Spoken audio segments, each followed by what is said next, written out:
Hello everyone and welcome back to the How to Fix Your Imbalances series. Last time we went over the shoulder and why imbalances that are going around within muscles around your shoulder joint can either cause you to have shoulder pain and impingement or actually impede your strength gains. Today we're going to be talking about the hip and how imbalances around your hip and causing an anterior pelvic tilt can actually cause you back pain and give you back pain in areas like your squat, which can ultimately hinder your squat strength or even stop you from squatting entirely. It can even affect moves like the deadlift or something like an overhead press. And we're gonna go over why today, by making sure that keeping our hip nice and stable and keeping our hip nice and flexible is important to not just the lifts, but our overall lumbar spine health as well. Let's hop into it today. Let's go over imbalances of the hip.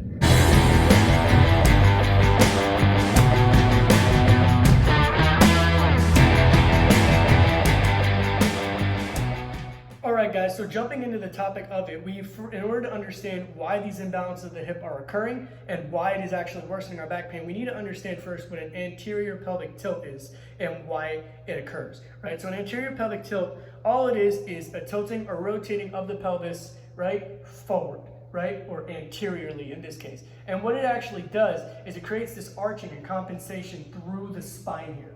Right? So what is actually going on when the pelvis is rotated forward, and why is it happening? Right? Well, it is happening for it can be happening for a few reasons.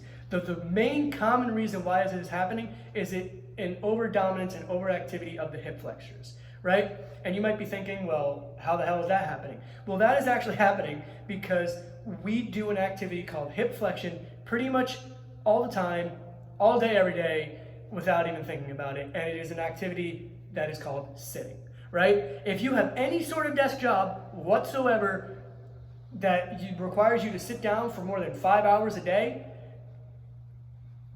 it could be fair to say that you might have an anterior pelvic tilt. Why? Because you're waking up to eat breakfast, you're sitting. You're getting in your car to go to work, you're sitting. You're going to work, you're working on your computer, you're typing, you're sitting. You get in the car to go home, you're sitting. You go home to eat dinner, you sit down to eat dinner. You go to the couch to watch TV, you're sitting. You get what I'm getting at here? Sitting, sitting, sitting, hip flexion, hip flexion, hip flexion, hip flexion, hip flexion. Why is this bad? Well, as we talked about, it pulls, right, the pelvis forward, creating this arching of the spine. But if we have a shortening and an overactivity and overdominance, right, of the hip flexors here in the front of our body, it could be safe to say we have a weakness in the glutes in the back of our body. Remember we talked about the shoulder. If we have a tightening in the pec here, then we have a weakness in the posterior rotator cuff, right? Same thing applies to our hip. And if we have a weakness back here in the glutes, then that means two things. One, if we have a weakness in the glutes, we also could have a weakness in the intrinsic core stabilizers, which play a big role in stabilizing the spine. And two, if the glutes are weak and inactive, that means every time we are trying to do a move like the squat or a deadlift or a move where we have to drive with the hips, right? Drive with the hips out of a position, that means we are not driving with the glutes. Odds are we are driving with the back, making our back pain worse than what it already is, even when we try to do exercise. Okay, so now that we have an understanding of why a shortening of the muscles in the front of our body and an inactivity of the glutes in the back of our body can cause back pain due to, instead of moving with the hips, compensating and moving with the spine. There is also, if we have a shortening in the muscles of our hip flexors, right, from sitting a lot and doing a lot of hip flexion, it can also cause a weakness in the core muscles or the intrinsic core stabilizers that stabilize the lumbar spine. So when I talk about core muscles here, I'm not necessarily talking about the rectus abdominis, which is the six pack. Those actually could be worsening the problem in anterior pelvic tilt, because if we're in hip flexion, right, if I'm going to flex my hips here, sometimes there could be this association with spinal flexion, which if we're in this position here of spinal flexion and this crunching down to the abs all the time, well then the abs also attach to the pelvis and can pull us forward. So I'm not talking about the abs of the rectus abdominis here. I'm actually talking about the muscles that come horizontally and stabilize the lumbar spine. They're at the bottom here and they run this way and they make sure that our lumbar spine right here stays nice and stable and nice and safe. If these get weak, again, just like if the glutes get weak, we will be driving with the back, or when we hold things like a plank, or when we do movements like a squat or a deadlift. And if we have a disconnect with these stabilizer muscles, our lumbar spine will be the one bearing all the weight and trying to keep everything stable, instead of the muscles that are inactive or are supposed to be driving or supposed to be stabilizing the movement that we're doing. A disconnect or an unawareness on how to activate them or how to recruit them will cause an overcompensation with the spine in order to get the job done. And that can definitely screw up your spine and also hinder your strength gains.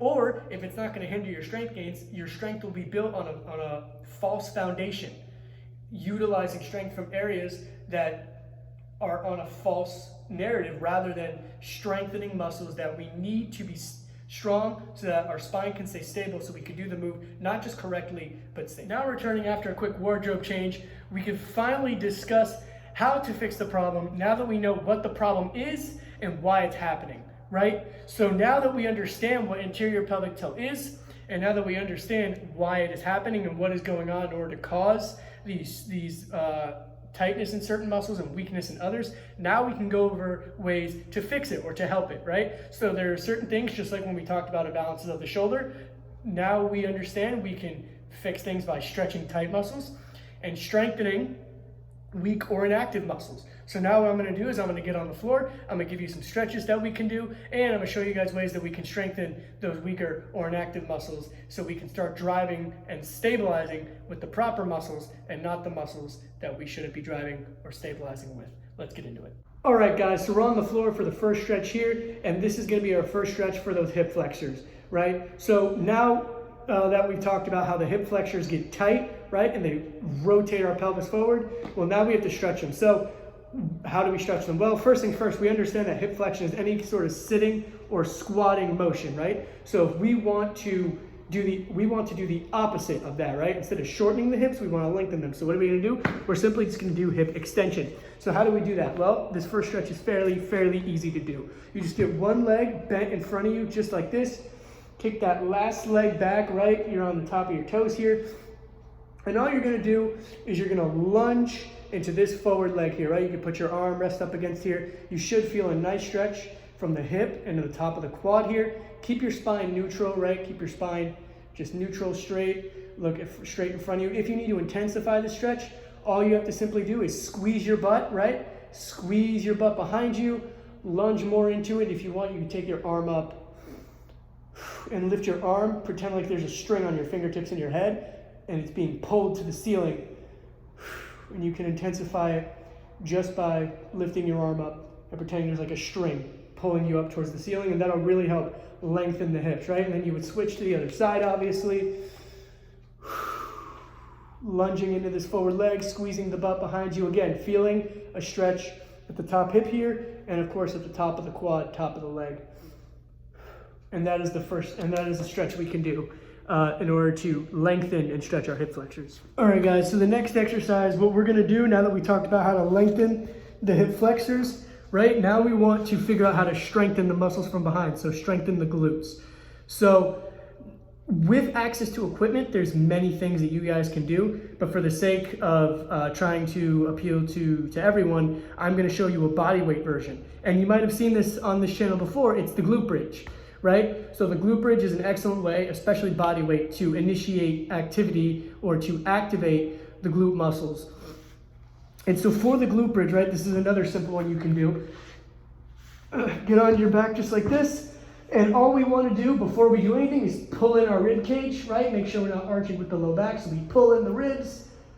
And all we're going to do from here is lift up with the butt and squeeze, making sure those ribs are staying nice and tucked. Now arching with the low back, just using the butt, squeezing, come down, come up and squeeze. And again, if you want to intensify this, hold the squeeze for a longer time, or you could simply just stick a leg in the air.